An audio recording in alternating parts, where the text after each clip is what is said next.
asalaamaaleykum wa rahmatulah asalaamaaleykum ñu ngi leen di nuyu di leen siyaare mboolem képp koo xam ne nii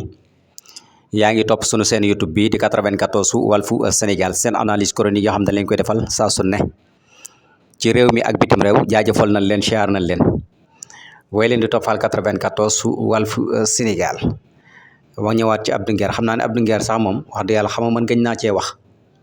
gëj na maa wax ci moom li tax mooy. Man bu may wax ci ñii dama leen di jox conseil voilà parce que li tax mooy boo nekkee ndaw lépp nekk ci sa kanam rawatina nag nga war a nekk ki nga xam ne nii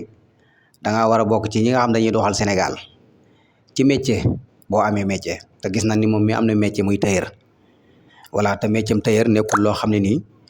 voilà lu yomb la yombul ndax ay modèle chaque jour chaque jamono gaa yaa ngi créer ay modèle moo tax sama vidéo bu njëkk bi doon na wax naa gars yi di créer ay modèles yu bees moom muy créer ay fent yu bees ay wax yu bees te loolu yëpp lim koy jural rek du jur musiba ndax mi ngi nii loolu ba ma koy wax booba waxagul woon lii voilà boo nekkee koo xam ne jàngoo voilà ndax boo jàngul amoo xam-xam voilà da ngay gaaw a énervé da ngay wax loo xam ne nii ba dugal sa bopp te doo xam voilà parce que loolu yëpp ñàkk jàng koy waral. bu fekkee jàngoo tëb rek xëy rek daan ne voilà ayo maay intellectuel bi man maay ki nga xam ne maa xam lépp te yow daanaka mën naa ni yu baree bari maîtrise woo ko voilà moo tax nag da ngay dugg ci tooxi doona yoo xam ne nii da nga ci bëgg a génn doo ci génn voilà ndax yaa mën a wax rek voilà yaa dàq wax rek voilà yaay nekk ci plateau yi yow la ñuy woo ci plateau yi waaw bis dina ñëw nga wax loo xam ne nag waaw bu boobaa nag da nga ci bëgg a génn mu tëla moo tax yéen ndaw ñii dem leen ngeen wuti ji liggéey te bàyyi plateau yi ngeen topp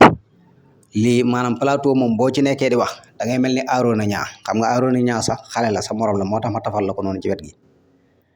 moom lu mu xamul du ko wax lu mu gëstu ba indi ko ba toog ci plateau bi di ko wax ñëpp a ci mën a jariñu muy mag muy ndaw muy kum mën a doon dañ ci jariñu ay waxam ndax lim lay wax lu leer lay doon te lu wér lay doon chaque jour saa su nekk dafay indi ay révélation yoo xam ne nii ci occidentaux yi fi ñu toll monde bi fi mu jëm wala ak président yi ak li ñu bëgg yooyu yëpp ay gëstu la yoo xam ne nii moment bi ñu toll nii ndaw ñi dañ koy soxla waaye bu fekkee yow da nga nekk ndaw ba pare plateau boo toog Ousmane Sonko nga fay nekkee plateau boo toog yaa nga ca ñooñu Ousmane Sonko. voilà ba waxal gis nga ko voilà yaa ngi nii wax nga ba waxal Azoura Fall loo xam ne tey jii bëgg nga cee génn doo ci mën a génn voilà ndax xam naa Azoura moom da koy topp ba mu jeex voilà moo tax boo yemoon fa nga war a yem li nga xam mooy sa ñaw moomu sa ñaw boobu nga nekkoon muy tëyër loxo ma baax na de boo ci nekkoon heure bi kenn waxatu ko am nga ay place yu baax voilà daati créer employé di liggéey voilà saw yoon bañ a nekk ci li nga xam ne maîtrise woo ko bu la kenn wax loo xaalis mooy lan. wax ba dugal sa bopp voilà nga bëgg ci génn doo ci mën a génn tay la sa bopp loolu baaxul boo nekkee ndaw da ngay profité ci sa ndaw voilà parce que toog nii di wax nii rek te waxoo ci xam-xam du wéy voilà toog di dóor ci Ousmane Sonko ki gars yi moom loolu moom du wéy moom xam nga ko parce que voilà dañuy toll foo xam ne loolu day jeex ci Sénégal kan li gën mooy boo amee métier góorgóorlu si sa métier moomu noonu mën ngaa dem ba créer say employé fii voilà. loolu war nga ko xam bu baax parce que ñi ngay toogal dañoo dem jàngi ji xam-xam defi jàngi jox communication jàng journalisme voilà jàng cadreur jàng monteur voilà loolu yëpp ñu jàng ko ba ñëw voilà ubbi seen société voilà créer seen i plateau di la fa invité ngay ŋàppeeku di wax rek ba dugal sa bopp moo tax mooy tundukul bu baax a baax tax xam ni ndaw daa war a liggéey wala nga mu wuti ji xam-xam bu leer bu wóor bu fekkee bu la leeree ne munoo ñàkk a bàyyi plateau yi wutil xam-xam bu wóor te leer. voilà beneen bi ci des tamit moo di journaliste bii di Maimouna Ndour nekk fële ca 7TV émission boobu nga xam da koy def foofu di dalal gaay yi mu dalaloon nag Amadou Ba Pastef voilà gis nañ ne nag moom bu dalalee nit bu ko posé question ba pare au lieu que mu noppi de mu bàyyi ki mu posé question mu développé du ko def voilà du bàyyi waa ji mu développé parce que nag sénégalais yi nee nañ wax dëgg yàlla dañoo bëgg boo dalalatee képp koo xam ne daa nekk ca Pastef nga di ko laaj ba posé ke question noppil ba mu développé ba pare parce que yow posé nga ko question kay da ngay bàyyi mu développé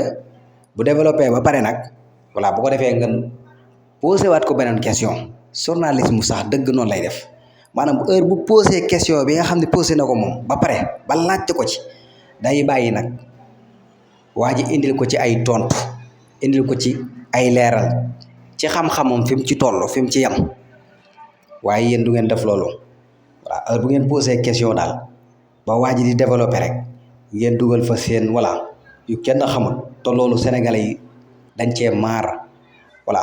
dañ cee maar gars yi nee nañ Maimouna Ndour say question boo posé question ba pare da ngaa war di noppi nag noppi voilà déglu waa ji mu développé voilà waaye doo fi nekk nag posé question ba pare kan kay jërutul nga koy laaj bu fekkee boo posé question ba pare kay wax dëgg yàlla mu war cee développé kay nga di ko dagg kay ba sénégalais yi nga xam ne ñi ngi seetaan duñu mën a xam lan la war a développé lan la war a wax duñ ko mën a xam parce que yaa ngi koy dagg-daggee loolu kay kan jërutul nga ngeen koy éviter foofu voilà jërul ngeen koy éviter foofu noonu ci seen plateau yooyu noonu voilà jërul ngeen koy laaj jërul ngeen koy posé ay question voilà man li ñu xam daal mooy boo posé question nit da ngay bàyyi kooku noonu nga posé question bi développé ba pare voilà après nag bu paree nga door ko posé waat beneen question ñun loolu lañ xam mais yéen ni ngeen di posé question yi nii ci ay journalistes yoo xam ne ay professionnel la man daal wax dëgg yàlla jaaxal na sénégalais yi daal voilà vraiment dafa jaaxal sénégalais yi kon bàyyi leen loolu xel bu baax a baax a baax waa Pastef daal bu ngeen leen dalaletee foofu noonu ci seen plateau yooyu noonu voilà bu ngeen leen posé question déglu leen voilà da ngeen di déglu voilà ngeen bàyyi ñu développé waaw fi ñu toll nii moom yaakaar naa leen naan lay jeex na parce que ñoom ci seen xam-xam la ñuy yem du ñu débordé li ñu xam la ñuy wax voilà du ñu drapé du ñu débordé du ñu wax ci xam-xamu kaneen déedéet ñoom li ñu xam li ñu maîtriser loolu la ñuy wax yam ca loolu képp kenn du leen dugal voilà réew mi dafa sérieux jubal la ñu wax jubbanti ku toog ci plateau nag di wax loo xamut voilà ba dugg ci domaine bu jàmbur wala nga wax loo xam ne ni voilà du sa domaine xamoo ca lu bari ah gars yi de moom fi mu toll nii moom jubal la ñu wax moom te duñ protéger kenn voilà kenn ko ci nekk daal la nga xam voilà bu dee loo xam ne nii voilà loo xam la maîtriser ko ñu laaj la ci nga xam ko sa xam-xam mate ko wax ci leeral sénégalais yi ndax sénégalais yi loolu lañ soxla loolu lañ bëgg voilà waaye bu fekkee nag da ngay teppee ko rek di wax rek di sëre loolu jeex